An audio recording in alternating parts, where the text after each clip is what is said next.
and thanks for joining me for this episode of MedBoard Matters. I'm your host, Jean Fisher Brinkley, Communications Director for the North Carolina Medical Board. In our last episode, we discussed rising awareness among medical boards nationally about the importance of protecting patients from sexual misconduct by a medical professional. We also highlighted some new resources the North Carolina Medical Board has developed to help patients understand what is and is not appropriate during a physical examination. In this episode, we are focusing on patients who've experienced sexual misconduct by a provider. As a warning, this topic may be upsetting to some. In the latter part of our podcast, I'll speak with Wanda Long, the staff member who originated the role of Victim Services Coordinator here at the North Carolina Medical Board. She'll explain the work that she does in this innovative program to support patients who are victims of sexual misconduct. But first, we'll hear from a woman who is a survivor of sexual assault by her physician and is now an active patient advocate speaking out to raise awareness and demand greater accountability.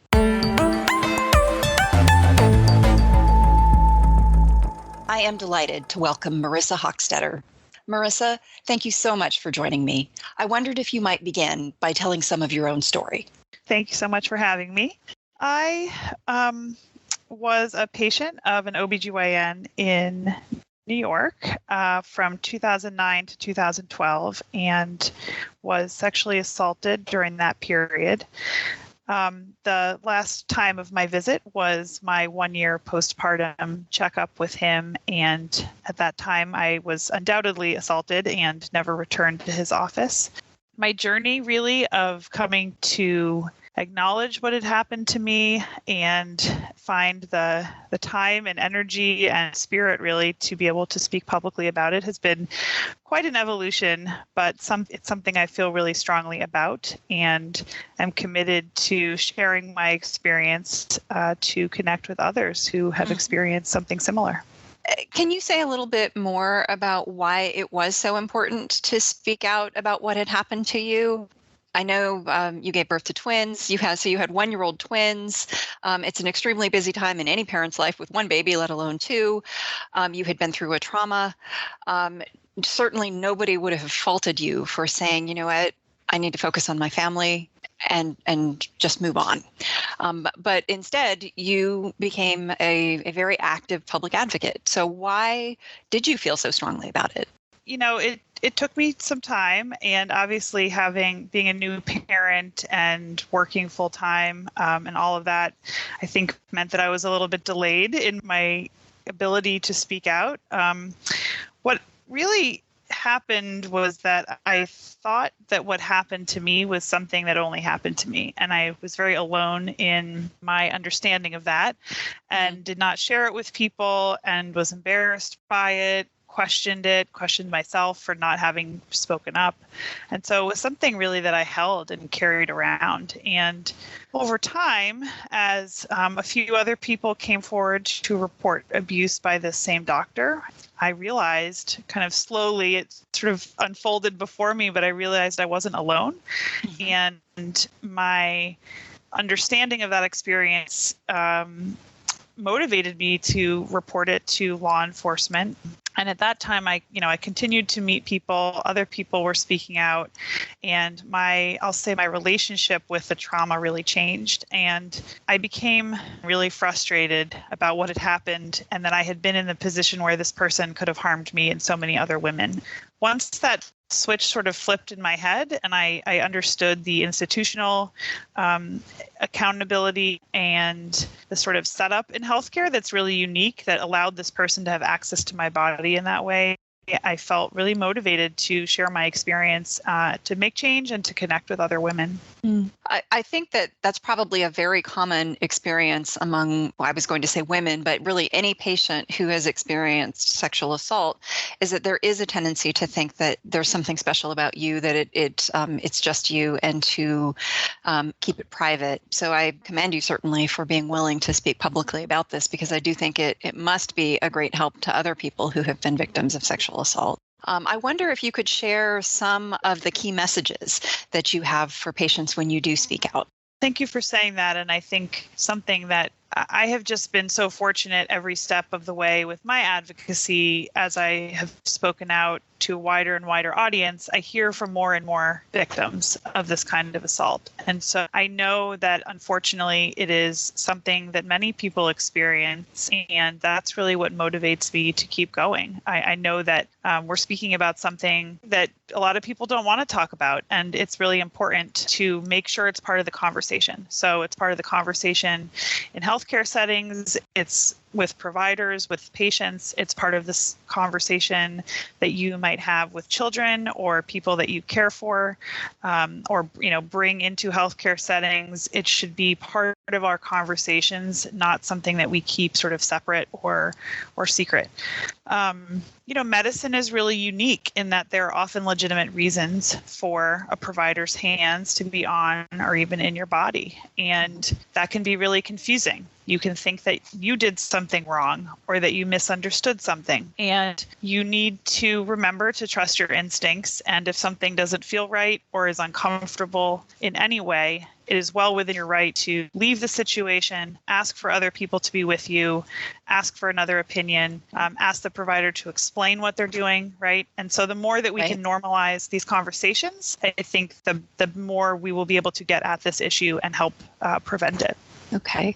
One of the medical board's major interests or our goals in talking about this and highlighting this issue so much is that we want patients to know that the medical board is here and that we may be a resource for them. Is that something that in your situation, did it ever cross your mind, or did you know that there was a medical regulatory board that you might turn to report this individual? Yeah, it wasn't until much later in my dealing with my situation that occurred to me. My husband is in not healthcare, but a different profession that's licensed. And it did occur to me that there are boards that are responsible for licensing and disciplining medical providers. And I think, what's so great about what your state has been doing and some other states that are really trying to lead on this issue is making sure that the public sees you as a resource.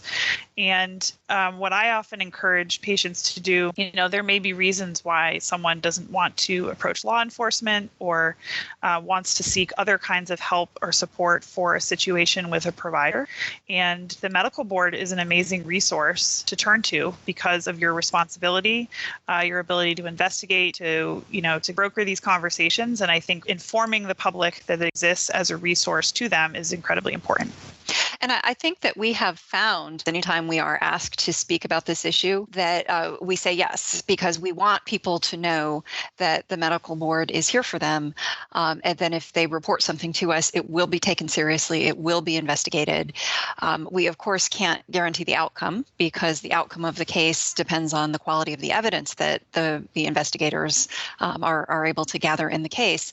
But I do know that when we are featured in the media, we typically do hear from more patients. So we definitely see that the more we talk about this, the more we get out there and let people know that the medical board is here. We do hear, unfortunately, from additional patients who have experienced sexual trauma or some sort of sexual misconduct. It's the same with me. Anytime that my story is in the media, I hear from more women come forward to report assault by the same doctor, where over 150 women have now reported assault by him. Wow. And also I hear from people really across the country. And so, hearing from people who, so many women have, and has been women primarily, who've shared stories with me of assault going back decades. And many people share things with me, and they'll say, I've never told anyone about this, but I read your story and I now know what happened to me was not right.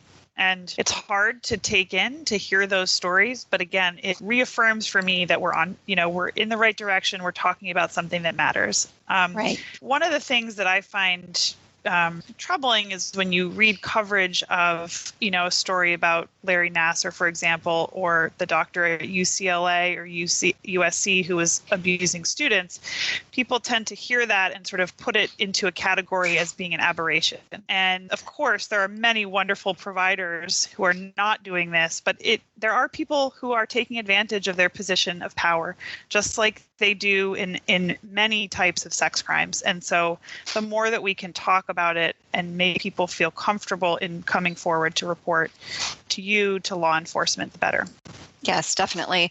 I think we really just truly don't know the incidence of sexual misconduct in medicine, because we do know, I mean, sexual assault is generally underreported, and we certainly believe that to be true in medicine as well.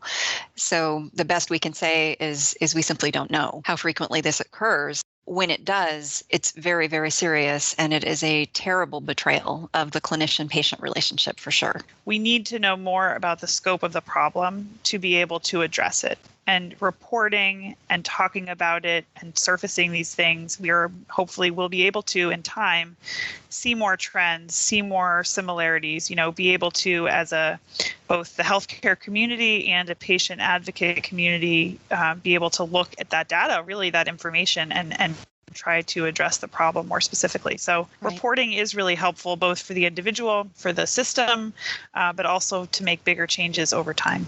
Right. You mentioned a little while ago, you complimented North Carolina, and thank you for that. But I wanted just to sort of quickly review, I mean, that you're certainly aware that sexual misconduct has been an active topic of discussion among medical boards nationally in recent years, in part because of the Larry Nassar case.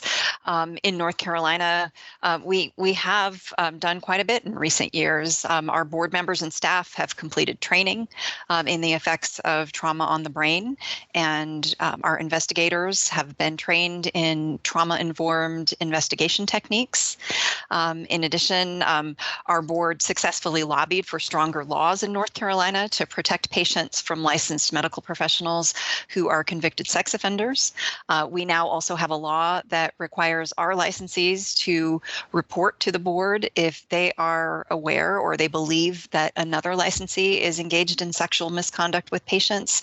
So I know that we have been active in North Carolina, and then also on the national level, the Federation of State Medical Boards recently did overhaul its policy on physician sexual misconduct. So from inside the medical regulatory board world, it does seem like we're making progress, or at least we're moving in the right direction. Does it seem that way to you as someone who is a survivor of sexual assault? Yes. Again, the more that we can talk about it and raise the issue and state in no circumstances is behavior okay, that's the best, right? We need to keep calling it out. We need to empower people, both who are colleagues and peers of these individuals who are offenders. We need to empower them and offer them tools and resources to be able to be safe and comfortable reporting and encouraged to do so. So it does feel to me that there's been a lot more movement. I think, Me Too obviously has motivated people across many industries to address the problem of sexual harassment and sexual assault. You saw the launch of Time's Up Healthcare, for example, right? There are many people who are really specifically looking at harassment and assault in medicine.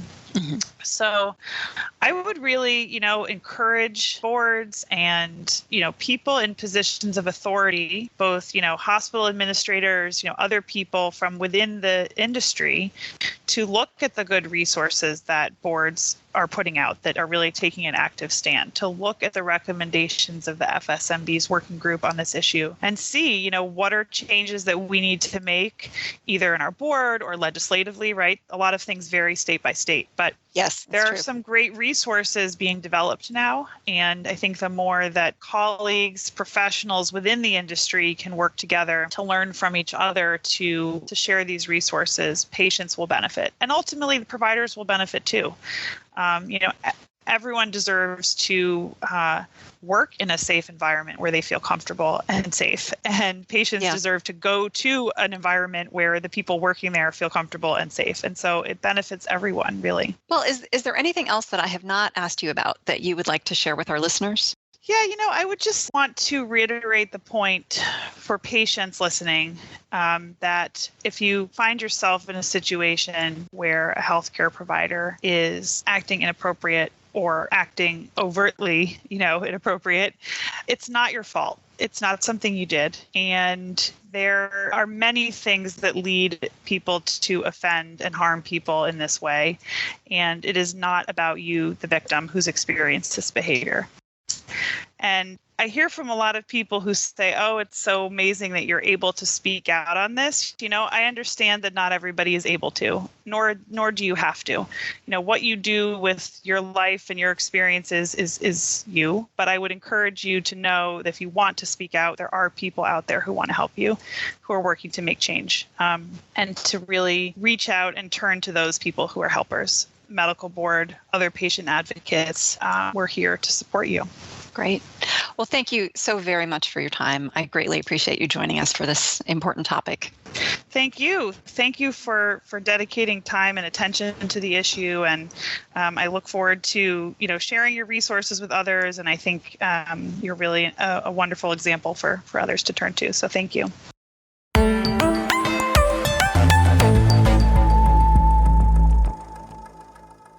In the previous segment, you may have noticed that both our guest and I mentioned the importance of reporting an inappropriate or concerning experience with a medical provider.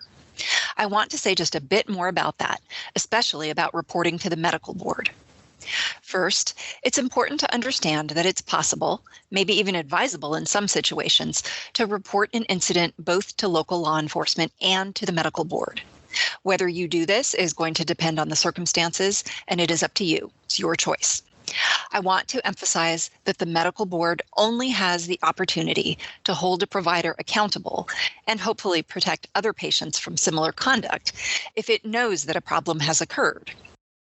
So again, if you believe that a medical professional has behaved inappropriately, please report it to the medical board so the matter can be investigated. A couple of things.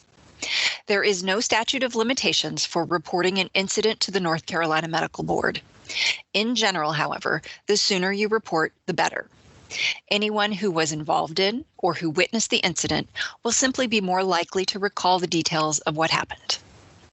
Speaking of recalling details, it's very common for people who have experienced trauma to have difficulties or differences in how they remember what happened.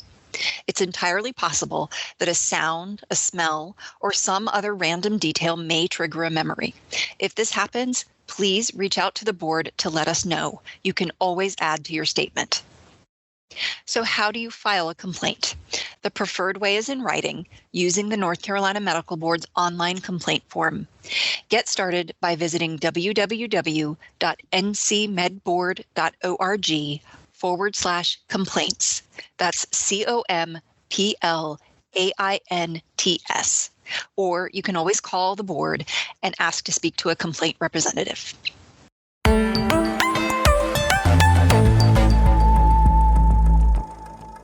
In late 2017, the North Carolina Medical Board launched its Victim Services Program.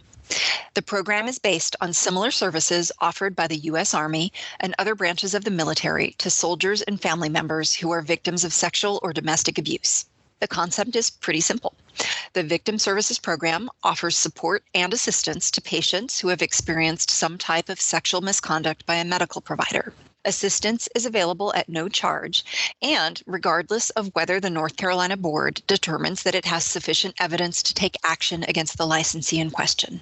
The North Carolina Medical Board is currently the only medical regulatory body that is actively providing this service to victims of sexual misconduct. I've asked Wanda Long, who works in the board's legal department, to talk with me about the work that she does with patients as the board's Victim Services Coordinator. Wanda, thank you so much for your time. Oh, you're welcome. I wanted to start just by asking you, did you have any idea what you were signing up for when you agreed to serve as the Victim Services Coordinator? I did not. I just knew that I would be helping people, and I was very excited about that.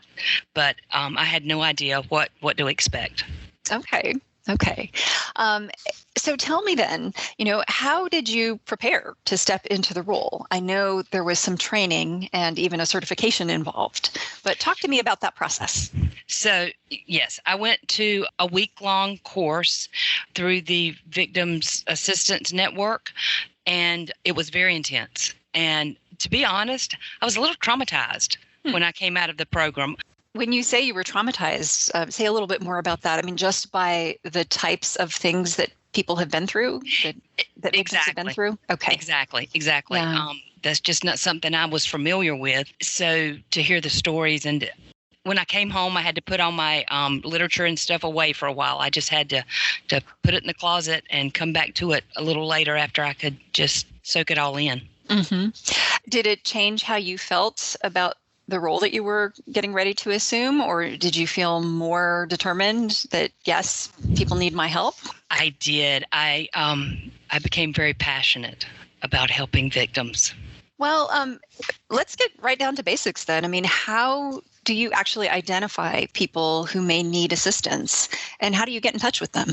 So for the most part, complaints are filed, and they are assigned to investigators who then let me know that there's a victim out there, and they let the victim know about me. They provide them with our victim services guide, and it has my contact information.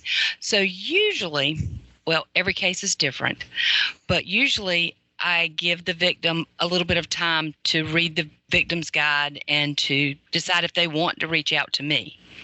If within a week or so I don't hear from them, I go ahead and contact them. And it just depends. Everyone's different. I usually email right away. After that week, I'll email them and let them and introduce myself.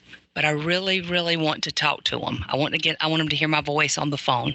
I want them to know that there is a big building here in Raleigh, but there's a person in that building that knows them and that cares about them and wants to help them through this process to make it as easy as possible.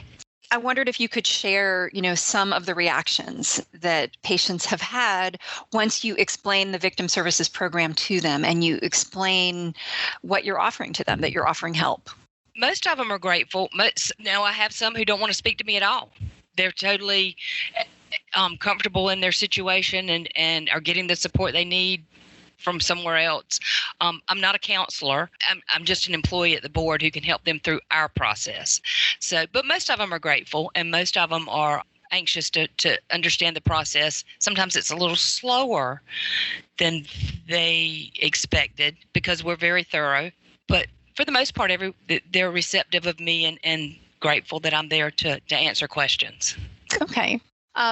What are some of the issues that you have worked with people to resolve? Quite often, I've had victims who didn't understand that they might need some support in their local community, that there are free of charge. Usually there are support groups or people who have been through the same kind of stuff, and it helps to reach out to them. I'll reach out in the communities and try to find them support and let them know what's available to them. I've had victims who were scared to leave home.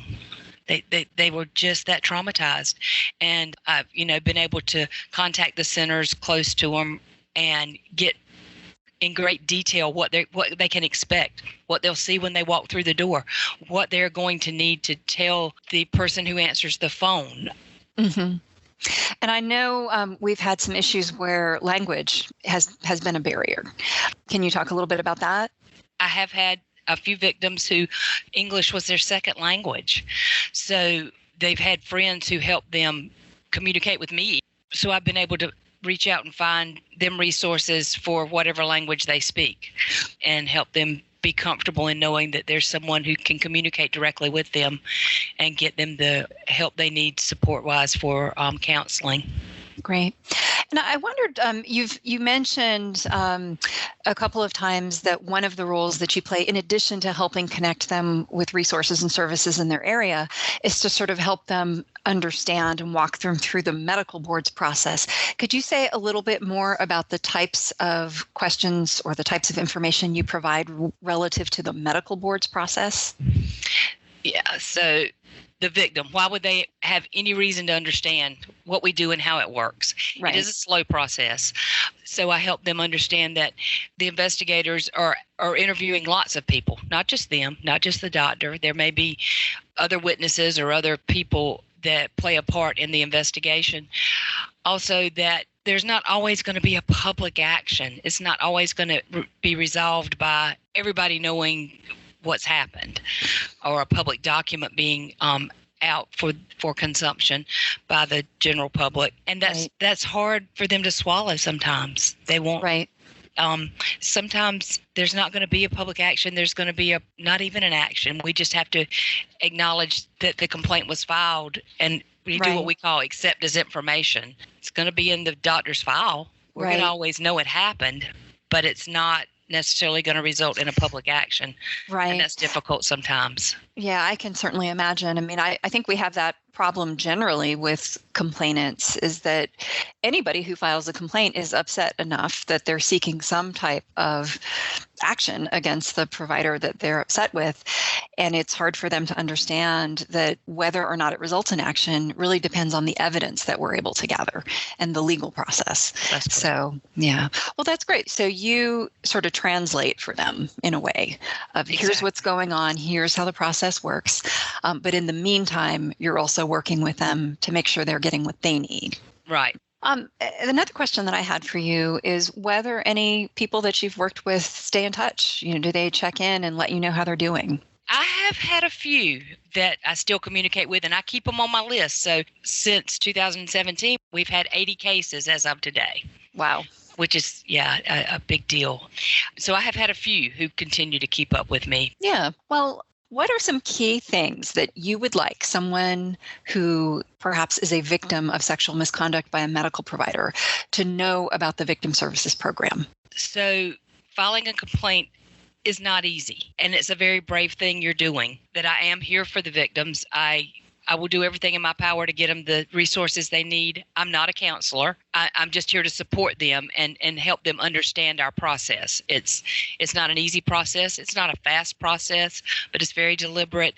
And I'm just here to support them and help them through this process any way I can. Okay. Well, let me go back to something you said at the very beginning of our conversation, which is you said when you completed the training, you initially were traumatized. Do you still feel that way? I do not. I do not. As a matter of fact, once I became certified, all I have to do is do continuing education to keep that certification. I chose in 2019 to take the course again. I wanted to go through it one more time. And I may do it again in 3 years. I may take it again. It is an amazing program, and no, I do not feel traumatized now. Okay. I feel very much a part of the system, and I have contacts all over the state that I keep in touch with. I feel very fortunate to be a part of that system. And it sounds like you really feel like you're offering something of value to the patients that you've worked with. Is that true? It is very true. It is very true. I get goosebumps just talking about it. Great. Well, is there anything else that you would like to add that I have not asked you about? Yeah, it's just if a patient feels like something's not right, if they just get that tingle in their spine or that gut feeling when they leave a doctor's office, consider filing a complaint. We're here to help you. We're here to support. We don't know what we don't know. Right. This victim's assistance that we do is very special, and I'm here to help. Great. Well, Wanda, thank you so very much for your time. I really appreciate it. Oh, you're welcome.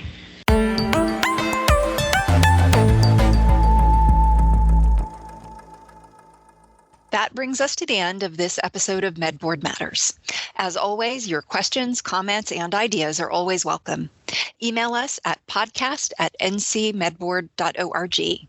Thank you for listening, and please do join us again. This podcast is produced by the North Carolina Medical Board. The North Carolina Medical Board exists for the benefit and protection of the people of North Carolina.